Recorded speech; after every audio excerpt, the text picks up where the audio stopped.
Hello friends, welcome back to my channel. So I am making this video on the performance of my position hold code that I've added to the ESP32 drone, as you can see there. So in the previous video I posted a brief introduction to what I'm working on. You can check out the link to the video in the description. So I have been working on the height hold using the lidar and position hold using the optical flow. So the height hold is working pretty good.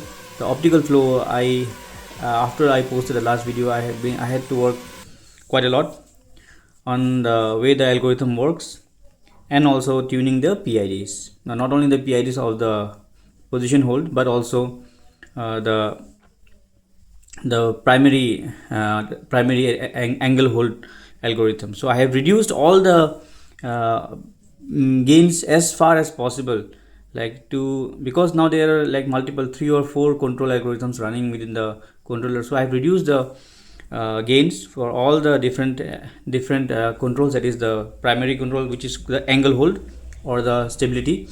The P and D gains both I have reduced, and then there's the altitude hold or the height hold. There I have reduced the P and D gain. In the previous video, you can check out the video here. You can see these oscillations whenever in the height hold mode, when I am changing the position of the drone and I suddenly stop, it seems to vibrate vigorously. So you can see that I have now changing these gains have reduced that. It is completely eliminated that, in fact.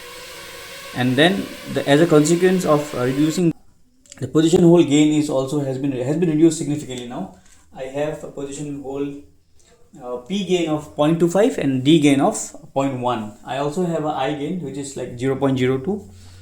And the important thing about position hold is, like what I've discovered is, you need to have this what you can see there, that colorful ground or colorful images and not repeating images. So previously when I have been trying this, I was trying on some mattress cushion, for the cushion with some bedsheet which had repeating patterns. So I read in a forum and then I have changed this to this, what you see there. It's all different pictures. So now this is actually helping me get better position. Okay, the drone is armed. Let's check that.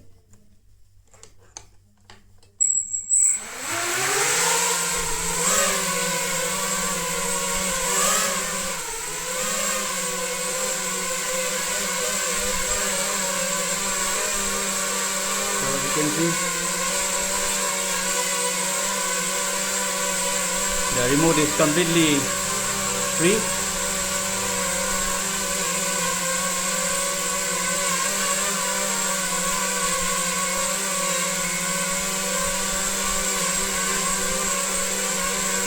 I also have added this height. I can control the ascent and descent.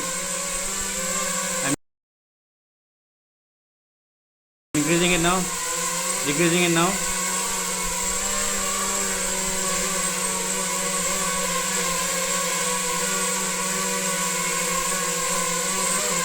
It's too low actually.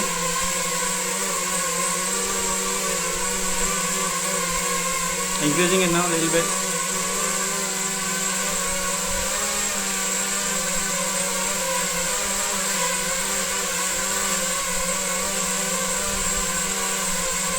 There's something in the control which drags the drone to the previous location. I'm not sure why.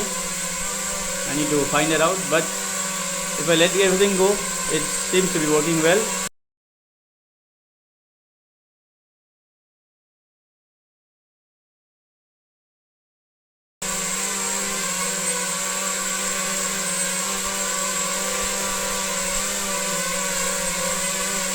Actually that mat is actually vibrating because of the wind flow. So that is changing the optics of the controls. You have this bounciness in the image which is causing some of the issues. But as you can see, now it's working pretty good. I need to drift it away.